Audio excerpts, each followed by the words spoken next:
Okay, I'm recording because I'm depositing. I was told by Chase Bank. I hate Chase Bank. They won't let me. Oh, now, of course, as soon as I pull in, I got somebody behind me. This is going to take forever.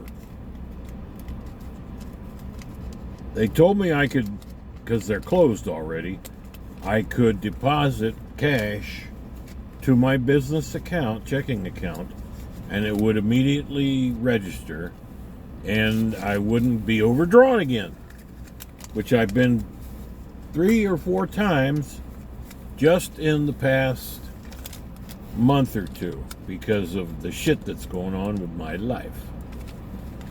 I have been screwed so many times.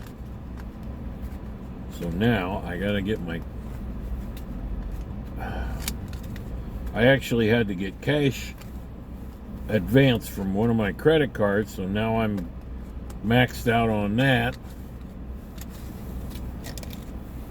It's $500.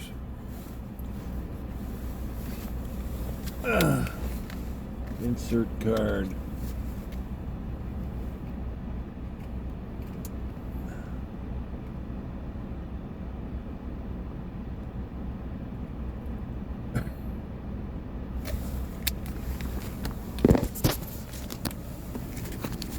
All right, please enter your PIN.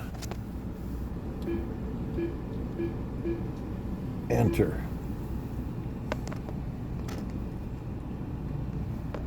Deposit. Cash. Remove objects and flatten your bills. Now you're ready. Continue. Insert your cash. All right, now I've got to count it out. These are 50s. 100, 200, 300, 400, 500.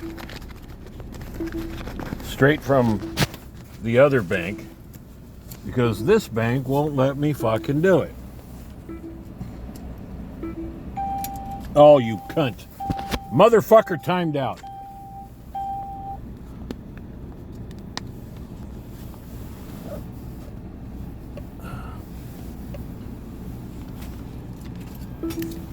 $100 bills at a time, it says. This is that's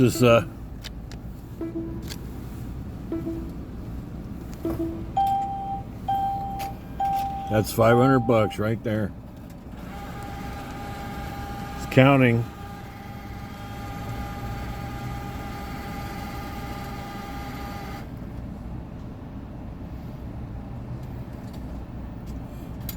Review. Deposit.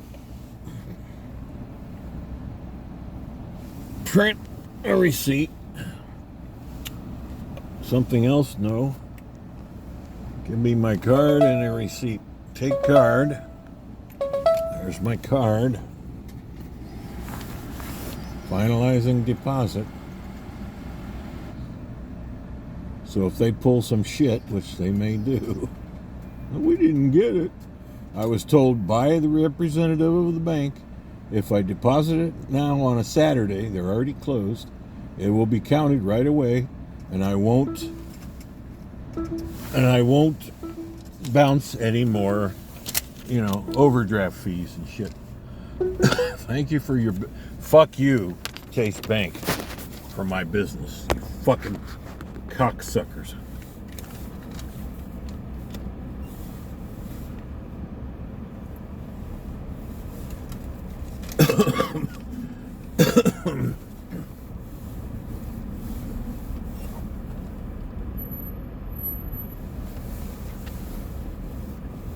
Deposited cash. Okay. We shall see. I am so screwed. I have been totally and completely screwed by the government, who have facilitated all these illegals stealing not millions but billions from us. And the Mexicans who stole my Social Security number and my business name. They used it to defraud the SBA of a 500 million. I'm sorry, I'm so $500,000, $500,000 fucking dollars in my name. And I got them dead to rights. It's some Mexicans in Redwood City, California, which is San Francisco. And this guy did it to me years ago when I was in LA. Same fucking Mexican. He ripped me off from my, he hijacked my merchant account, my Amex merchant account. He ran $400,000 through that before I found out about it. So he's laundering money through my fucking account. Amex just said, oh, sorry. The $2 or $3 grand that he had stolen from me, they found that and they put it back in my bank, which was Chase, you cunts. And I thought, well, great. Have to, live and learn. Nobody's going to touch this spick motherfucker. And then it happened again after COVID. The same motherfucker, and it's a company called Peninsula Catering. I'm going to load this. I'm going to upload this. You can look it up. They're still there. Peninsula Catering, Redwood City, California. On Google, you can zoom in on their sign and their location. And it's some kind of bogus catering company that had just lousy reviews. So it's just a money laundering front for Mexicans, which is probably cartel, because the SBA didn't do anything about it. I had them dead to rights. I had it all documented. All of it documented. Sent it to the SBA attorneys. We're looking into the fraud, Mr. Lucan. This is serious. I'm like, well, good. And I expect my 10% finder's fee for saving $500,000 SBA money. No, nothing. I went back and forth with them for months. I contacted 2 senators, one of which was J.D. Vance, 2 representatives. Every one of them said, you never talk to them. You talk to their minions. Oh, it's terrible, Mr. Lucan. We're gonna look right into. Finally, at the very end of it, I contacted J.D. Vance's office right when he accepted the vice presidency. I'm like, you got to be fucking kidding me. And they said, yeah, we're still going to look into this, Mr. Lucan. Don't you worry. So I get a boilerplate letter from them saying, the SBA contacted us, they answered. And they said, you owe, 10 or 20 grand. I'm like, no. It's right there on their website. 200,000 for EIDL, 300,000 for the PPP, or vice versa. $500,000. Nothing. They won't respond to me. They just stopped talking to me. They went off to DC, and now they're all rich. And I got totally blown off by my representatives, by my senators. I have no confidence in these people or the idiots that I put into the White House. Yes, I voted for Orange Man Bad 3 times, and I've gotten screwed each and every fucking time. And now Columbus is overrun with illegals, just blatantly stealing billions from the welfare system, being aided and abetted by people in federal government offices, state and county offices, all the way, and the BMV of Ohio. They're handing out licenses like they're candy. No, they're not taking a test. These guys can't even speak English or read English. They can't drive. They almost hit me several times. Every day I've gone out trying to make them money, and I'm stuck doing Lyft again, and I start choking. I'm so angry. So there's nothing, short of doing something very drastic, but that's the only time any individual gets noticed, and there actually are lone gunmen, but they have been pushed up against the wall. That's why people go postal. That's why people walk into their former place of business and just start shooting everybody, because they got somebody fucked them. Somebody fucked them in the ass. Me,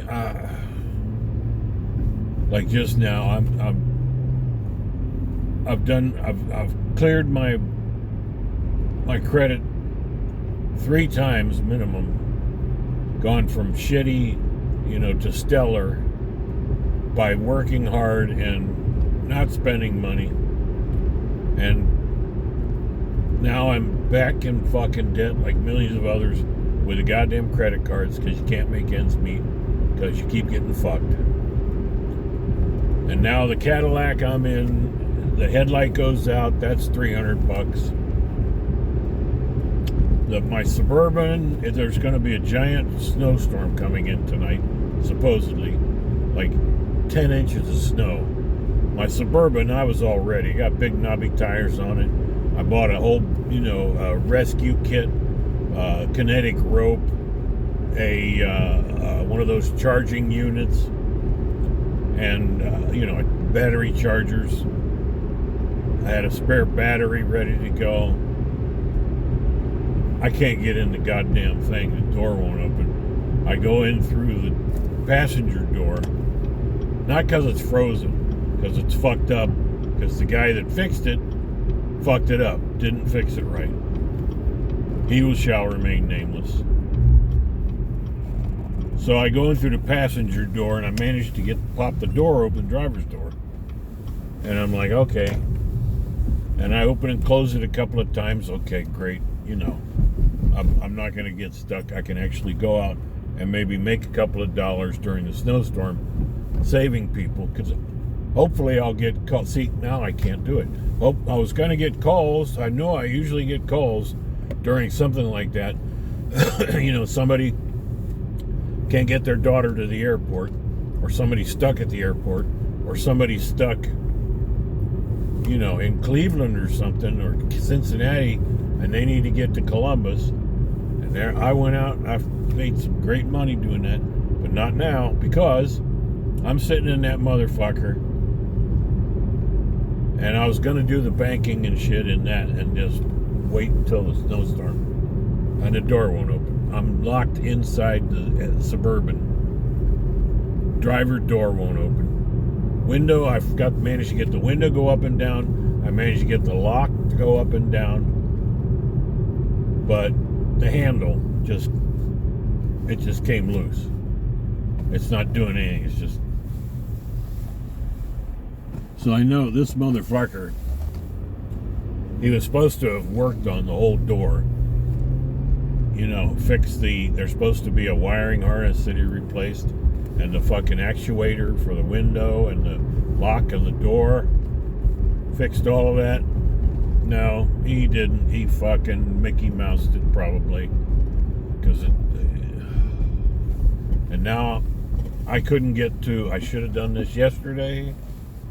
Didn't expect this to happen, because I could have got to a shop right around the corner. Those guys the guy did me right by the Cadillac. I only charged me $300 to replace the entire unit, which is normally $1,500. Oh, the headlight. But I'm stuck in the truck, so I drive over there. He's closed. He's not open on the weekend, and usually he's just swamped with vehicles. It's amazing. I couldn't believe it. I leave a message. I'm like, wow. So I go to Firestone, and I ask them, And they're like, well, you can leave the car. We might be able to get to it later. I'm like, for one thing, I'm locked in it. I can't get the fuck out of the car. So I came back home. It took me about 20 minutes to climb out of the passenger seat because of my back and my legs. I am totally fucked. So I just parked it. There it is. So I can't use my fucking Suburban. And my water froze. I don't know if it's the park or me. Yeah, I live in a trailer park. By choice. It's a hell of a lot cheaper than rent. And I own the rig for what it's worth. Trying to upgrade shit. I can't get anybody to help me. A buddy of mine came over with his son, and I couldn't get him to do the fucking.